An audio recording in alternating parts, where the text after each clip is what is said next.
Well, good morning to you both. As you just said there, Anne, I was in Wigan, Ashton in Makerfield earlier on this morning at one food bank. I'm now at a different food bank in Gatley in Stockport. These are just two of over 2,500 food banks that now exist in the UK. And let me just say that number is rising. The situation that we find ourselves in is this. The latest figures from the Office of National Statistics say that 1 in 6 UK adults are either moderately or severely concerned that by the time that food in their household runs out, they'll be unable to buy any more. Moreover, 6% of UK adults say that the food has already run out and they can't afford to buy any more. So that's 6% of UK adults who are now without food. Now, this situation would be concerning at any time of year, but the fact, as you say, Christmas is now a week tomorrow, just over a week away, that makes it feel just a lot more sad, really, if I'm being blunt with it.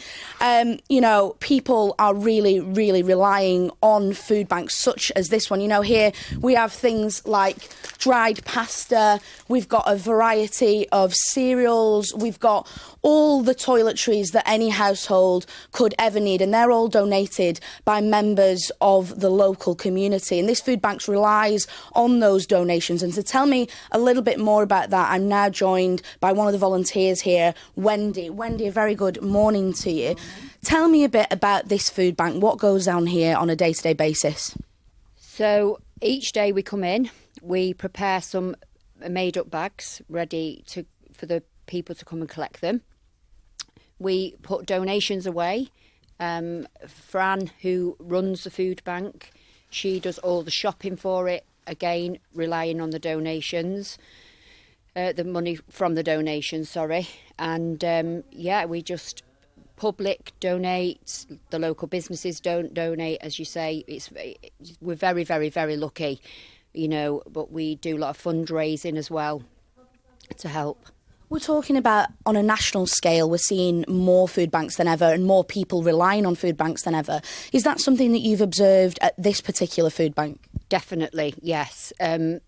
Initially, we've had people that's had jobs, but now they can't afford, you know, a full food shop, so they come and get topped up from here.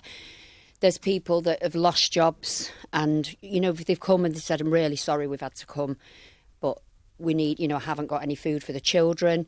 They've had Christmas presents from here. They've had lots of things, but there's definitely been a big increase in people coming to this food bank, new people.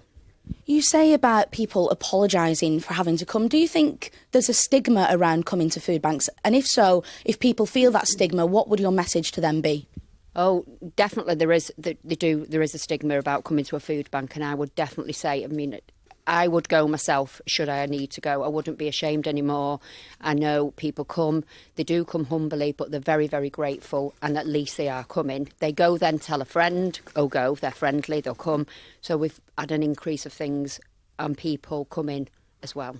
And just finally, about Christmas, how important do you think food banks are coming up to the big day? Oh, massively. They'll come now and they'll ask for, you know, extra things. We give a set bag out, but we do have a list of things that, you know, additional things like your toiletries, cleaning products, you know, juices, tea bags, everything. We have different things that don't go into an every day-to-day bag, but they ask for them extras. So it's going to help massively if they can come and grab some food from here and then buy their little extras for their Christmas day. Fabulous. Thank you so much for your time this morning, Wendy.